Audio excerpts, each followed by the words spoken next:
All right, so we've just wrapped up chapter 7, Stress Less. And I don't know about you, but man, I love that I have learned to really manage my stress response. This work that you're learning as a leader and as an individual, your personal development journey that you've been on in this Inner MBA course, I have done every single aspect of all that you are learning. I've been doing this for years. I still have stress moments, but you know what the beautiful part about this is, as a coach and a consultant, having the ability to self-regulate and self-manage, to stay engaged, to stay online, and to help teach my clients. Messiness comes, life happens, pain is inevitable. When we have these moments that hit us, we do, when we master our mind, have the ability to keep this part of our brain right here, this prefrontal cortex, online. When we keep it online, we can better manage the stress response. So this chapter, yes, stress is real. Yes, stress impacts every single human being.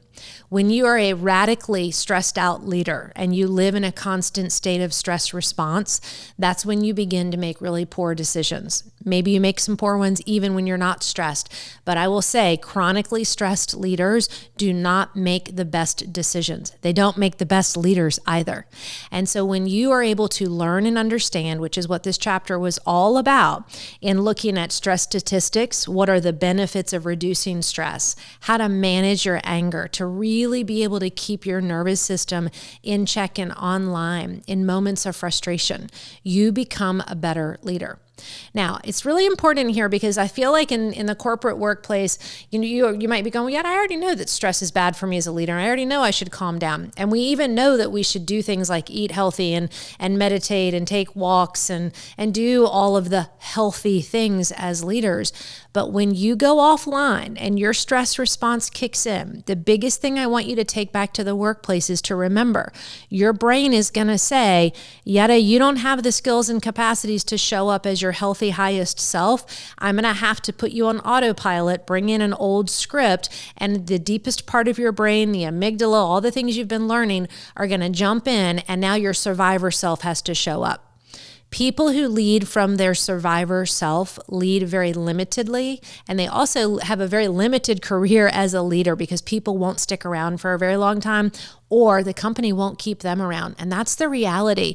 It's your responsibility to manage your stress response. Now, the good news is you've been learning how to do that. All of what's in chapter 7, it's all there for you. Anger management techniques are there as well. We get upset, we get frustrated. You've even heard some client testimonials throughout. In chapter 7, one of my favorite client testimonials, who goes by a pseudonym of Bruce B for Bruce Banner, literally lived his life as an executive, and he said the Hulk would come out. And our work together and the work that he did, which is the work you're learning, was he learned how to help keep and prevent the Hulk from coming out. Now, can the Hulk come out when you need to do something like lift a car off of another person or save someone's life? Yes. And we're geared for survival techniques and mechanisms like that in our brain and in our body. But you don't run meetings as the Hulk. If you do, you're not going to run very good ones. And the leading with fear and intimidation and projection and shame and blame and that whole stress response, people are waking up and employees are saying, I don't want to work for people like that. I don't want to work for companies that operate that way. So how you can take this work back into your leadership and into your team and your company is really do the inner work to check in. Why am I being triggered? What's happening that the anger is coming out? It's interesting. I read a quote the other day that said that trauma shows back up as a reaction, not a memory. And we are all walking around with what I call trauma and drama. And you've heard a lot of this on the episodes in the show so far and in the course. And what I want you to remember is when people react, hurting people hurt other people. Remember, who you are at work is no different than who you are as a human being and a person at home. And these lines and these family units that we build in company and with teams, they begin to literally step in and act just very much like the people in our personal lives who actually either can trigger us, can harm us, or can hurt us. When you're at work and you're in a team setting, it is very much like your family origin, your family unit that you've created. We're all showing up in our adult bodies. But when we show up to work in our adult bodies, and the stress response hits and this part of our brain goes offline and we go into reactivity, we might as well look around the boardroom or the conference center room or around the cubicles or in the offices and see children in adult clothes trying to run the business and make decision, because you reverted back to your small self, to your wounded self, to your childlike self, and given your ego permission to jump in and do what it was designed to do, which was protect. And when it protects in a stress response, it creates massive amounts of separation from you and everyone and everything around you. You cannot lead effectively if you are not able to manage your own stress response. So there's some great tools in here. The anger management techniques and worksheets are pretty thorough, lots of questions, so you can continue to learn to go with them and get in touch with that anger. Understand, what is this reactivity? And also think about this as a leader. Maybe that reactivity, kind of building on that's not about willpower section and how to train your mind, but maybe the reactivity is a gift.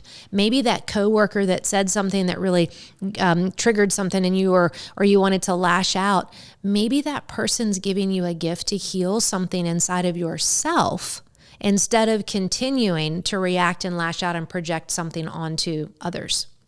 And so as leaders, we do have a right and we do have a responsibility to go within and do the inner work to say, who am I and what is showing up when I'm leading, when I'm guiding, when I'm teaching, when I'm motivating, inspiring, directing. All of what you're doing is being driven by all of your thinking, feeling, behaving. Your mindfulness habits and patterns are keeping you engaged so you don't get stressed out and go off the rails.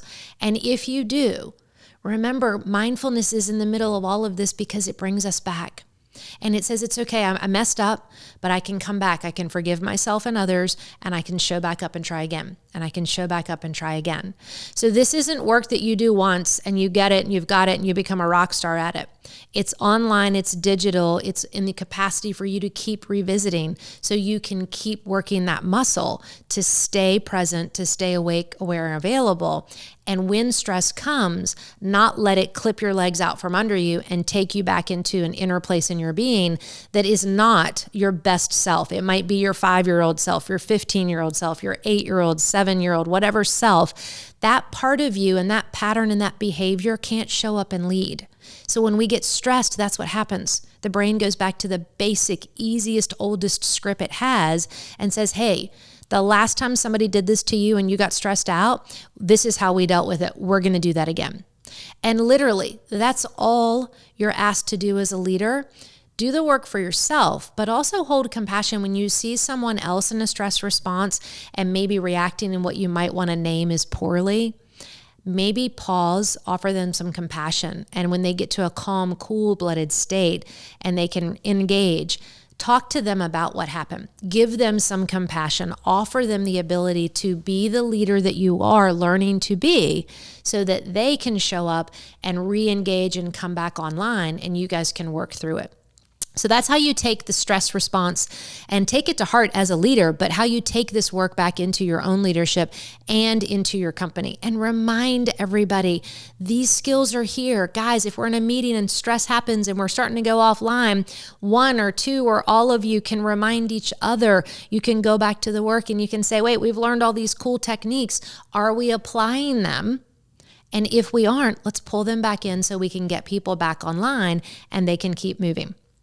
Now, once you've understood the stress response technique and all of the tools and resources that are here for you, you can start to move into our next chapter. So I'm going to meet you over in chapter 8, where we're going to really dig into habits and how habits play out in leadership and what you do with that as you learn those tools and take them back into the workplace. I'll see you over there.